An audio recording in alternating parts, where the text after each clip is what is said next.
Assalamualaikum warahmatullahi wabarakatuh. Perkenalkan, saya Amalia Duwianti. Di sini saya akan menjelaskan tentang laporan kasus saya yang yaitu tentang asuhan keperawatan pada Nyonya S dengan abortus. Dimulai dari di sini saya menggunakan format pengkajian asuhan keperawatan antenatal. Dimulai dari pengkajian, tanggal masuk tanggal 6 November 2020, tanggal pengkajian tanggal 6 November jam 8. Adapun identitas atau biodatanya, nama Nyonya S, umur 28 tahun, suku bangsa Indonesia, agama Islam, pendidikan terakhir SMA, pekerjaan IRT, alamat Pelaju. Adapun pekerjaan identitas suami, nama Tuan A, suku bangsa Indonesia, agama Islam, pendidikan SMA, pekerjaan wira swasta, alamat di Pelaju. Adapun riwayat atau pengkajian riwayat, keluhan saat masuk RS, klien mengatakan nyeri dan keluar darah dari jalan lahir. Adapun keluhan saat pengkajian, klien mengeluh nyeri pada perutnya, klien mengatakan cemas dan pusing, klien mengatakan cemas, takut dengan tindakan yang akan dilakukan.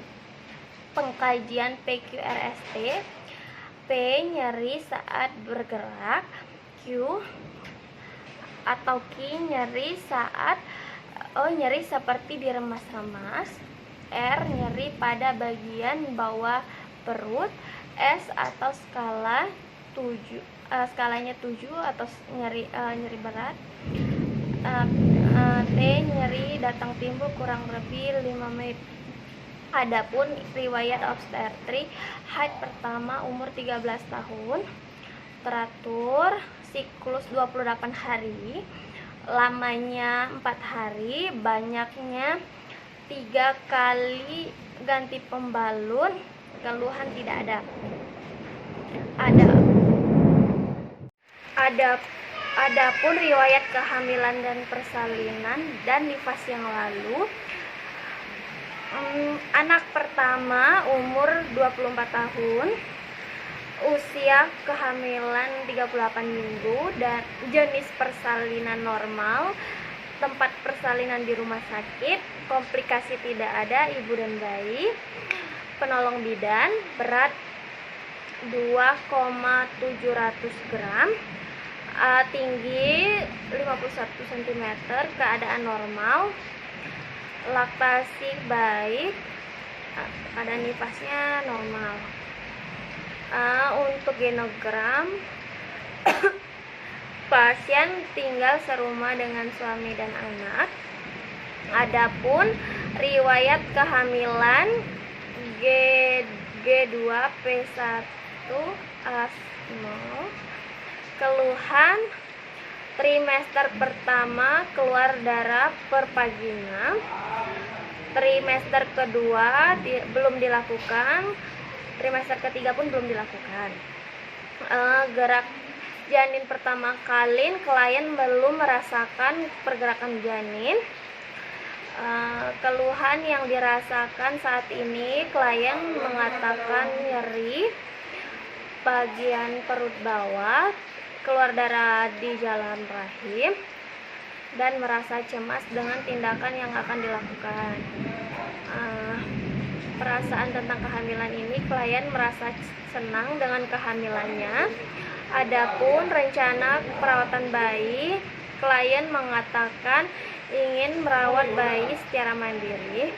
Kesanggupan dan pengetahuan ibu tentang persalinan, breast care, menyusui dengan benar, dan kontrasepsi, klien mengetahui semuanya. Dari riwayat keluarga berencana, klien mengatakan pernah menggunakan alat kontrasepsi yang implan 3 tahun yang lalu. Adapun riwayat lingkungan tidak ada masalah. Aspek psikososial kultural, klien mengatakan cemas akan janinnya dikarenakan perdarahan jalan lahir, dan klien tidak mengetahui prosedur yang akan dilakukan. Masa keperawatan ansietas, kebutuhan dasar khusus tidak ada. Di pola nutrisi tidak ada masalah. Pola eliminasi juga tidak ada masalah. Di pola personal hygiene juga tidak ada masalah. Pola istirahat dan tidur juga tidak ada masalah. Pola aktivitas dan latihan, klien mengatakan di rumah melakukan kegiatan sehari-hari seperti memasak, menyapu, dan menjaga anak. Klien mengatakan jarang melakukan kegiatan olahraga. Pola kebiasaan, tidak pernah merokok, minum jamin, dan minuman yang beralkohol. Adapun pemeriksaan fisik yang didapatkan, kesadaran kosmetis, tekanan darah 120/70 mmHg, nadi 80 kali per menit, suhu 36,5 derajat Celcius, RR 21 kali per menit, BB sekarang 55 kg, BB saat hamil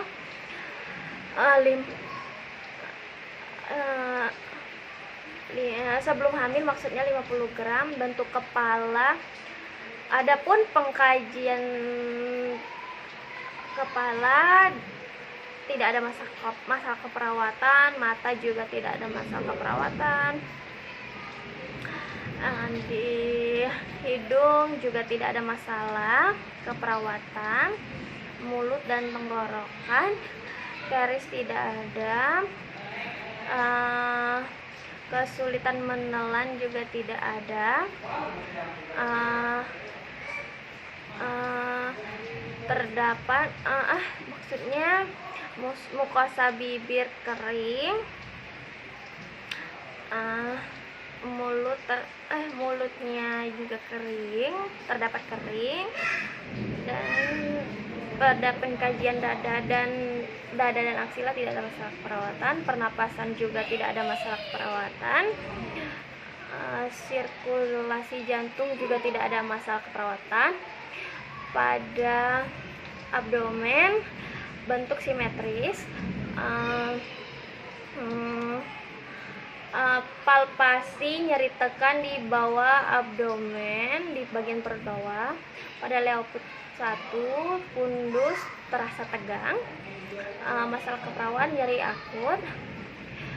Di pengkajian genitalia maksudnya kotor, terpasang pembalut, terdapat pengeluaran darah.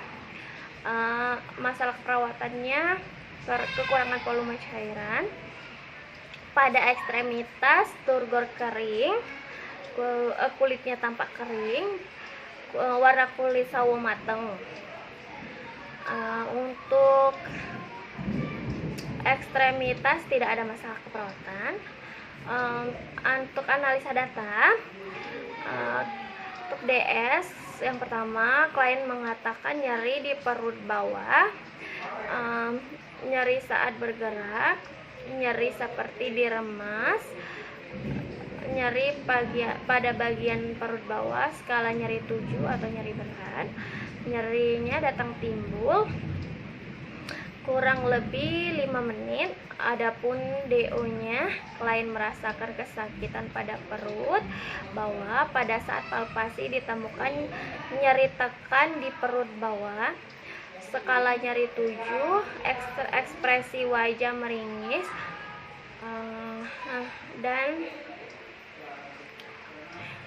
TTP TD 120/70 mmHg, RR 21 kali per menit, nadi 80 kali per menit. problemnya nyeri akut. Untuk analisa kedua, untuk DS-nya, klien mengatakan mengeluarkan darah di jalan lahir, klien mengatakan lemas, klien mengatakan pusing. DO, turgor kulit kering atau jelek, klien tampak lemas, klien tampak pucat, muka sebibi kering, kelembaban kulit kering. TD-nya 120/70 mmHg. Adapun problemnya yaitu kekurangan volume cairan. Untuk analisis yang ketiga, DS, klien mengatakan cemas dan takut dengan tindakan yang akan dilakukan. DO, klien tampak gelisah dan khawatir, klien tampak cemas. TTP 120/70 mmHg. Adapun problemnya yaitu ansietas. Masalah keperawatannya ada 3, yaitu nyeri akut, yang kedua kekurangan volume cairan, yang ketiga ansietas. Adapun diagnosa keperawatannya, yang pertama nyeri berhubungan dengan kontraksi uterus, yang kedua kekurangan volume cairan berhubungan dengan kehilangan cairan atau perdarahan, yang ketiga ansietas berhubungan dengan kekurangan pengetahuan. Adapun prioritas diagnosanya, yang pertama nyeri, yang kedua kekurangan volume cairan, yang ketiga ansietas. Adapun intervensi yang dilakukan pada diagnosa nyeri akut yaitu manajemen nyeri. Yang pertama itu anjurkan pasien untuk istirahat. Yang kedua, anjurkan tentang teknik non farmakologi seperti relaksasi napas dalam.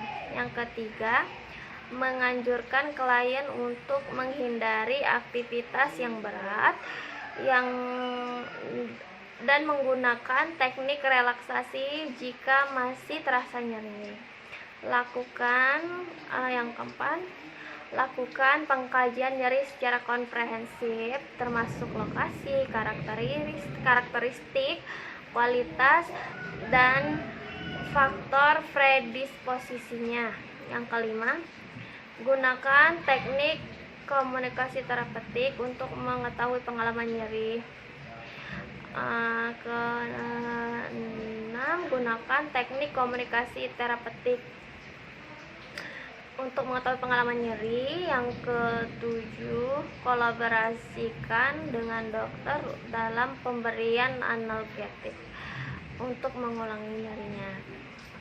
Adapun diagnosa kekurangan volume cairan, adapun NIC-nya manajemen cairan. Yang pertama, pantau adanya tanda dan gejala retensi cairan. Yang kedua, monitor tanda-tanda vital. Yang ketiga, jaga pencatatan intake dan asupan output yang adekuat. Yang keempat, berikan cairan yang sesuai, jaga infus intravena yang tepat, dan monitor kehilangan cairan. Adapun diagnosa nyeri, maksudnya ansietas berhubungan dengan perubahan status kesehatan atau ketidakpengetahuan. NIC-nya dukungan emosional. Yang pertama, anjurkan mengungkapkan perasaan cemas, marah, atau sedih. Yang kedua, lakukan sentuhan untuk memberikan dukungan. Yang ketiga, tetap bersama pasien dan pastikan keamanan selama ansietas. Yang keempat, kurangi tuntutan berpikir saat sedih atau lelah. Yang kelima, anjurkan mengungkapkan pengalaman nyeri, maksudnya pengalaman emosional. Dan Yang keenam, ajarkan penggunaan mekanisme pertahanan yang tepat. Adapun implementasi yang dilakukan pada diagnosa nyeri, hari pertama, respon pasien saat dilakukan implementasi penanganan manajemen nyerinya, klien tampak sedang istirahat, mengikuti instruksi teknik nafas dalam, dan masih kegiatannya tuh masih kurang benar, mengikuti tapi masih belum benar cara mengontrol nyerinya. Adapun untuk implementasi pada DX kekurangan volume cairan, klien masih belum kooperatif dan responnya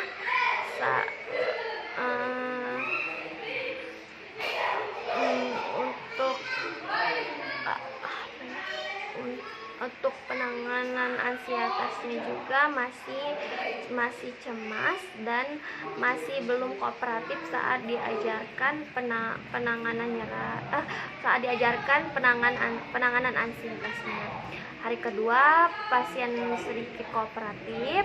Hari ketiga pasien bisa mengikuti kegiatan yang diajarkan, intervensi nyeri dan responnya juga sudah cukup baik. Adapun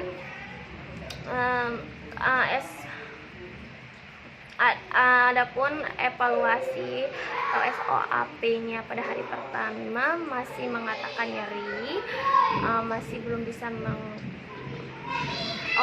skala nyeri 7, pasien tampak meringis, memegang perut bawah, masalah nyerinya juga belum teratasi pada hari pertama.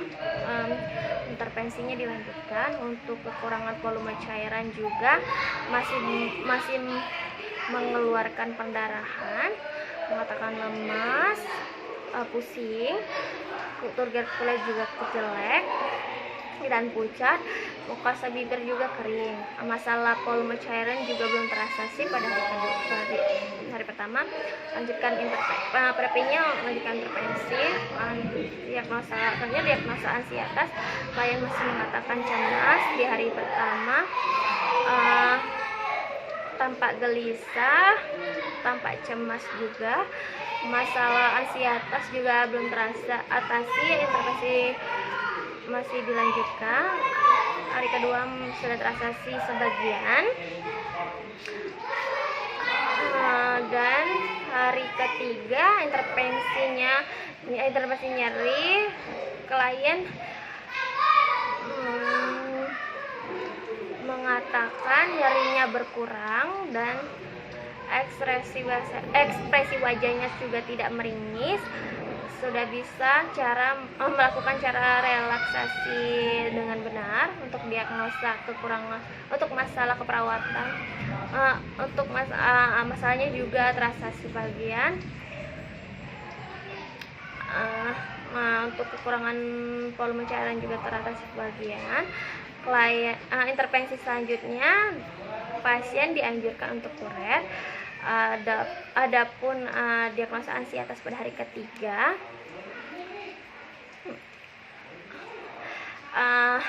masalah keperawatan ansietasnya teratasi dengan pasien bisa menangani cemasnya, dan pasien juga untuk planningnya dianjurkan kuret, maksudnya dipersiapkan untuk kuret karena mengalami abortus. Mungkin itu saja penjelasan ASKEP laporan kasus saya tentang asuhan keperawatan maternitas pada Nyonya S dengan abortus. Maaf, mungkin itu saja yang bisa saya sampaikan. Terima kasih atas perhatiannya. Assalamualaikum warahmatullahi wabarakatuh.